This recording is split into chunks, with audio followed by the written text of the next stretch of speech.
अरे देख ले गोरे गोरे गाल बड़े हो देख ले गोरे गोरे गाल बड़े हो मन खाती बदला में हाल बड़े हो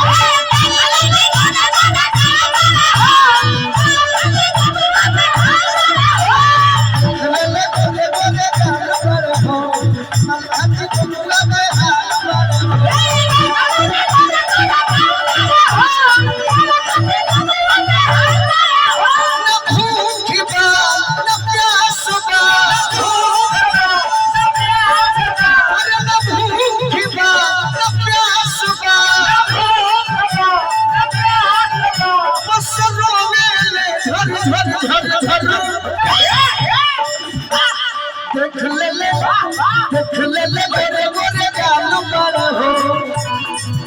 अरे देख ले गोरे गोरे गाल बड़े हो हाथी बबुआ में हाल बड़े हो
कहे उदासन बड़े रूप जी जल्लू हां काहे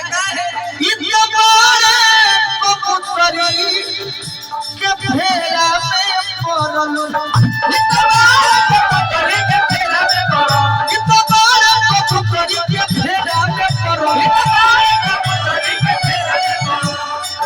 दिलये कर लईकी के हंसी पजल दिलये कर लईकी के हंसी पजल दिलये कर लईकी के हंसी पजल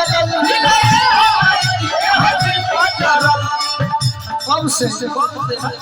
कहारा को पगलाई वाली कब से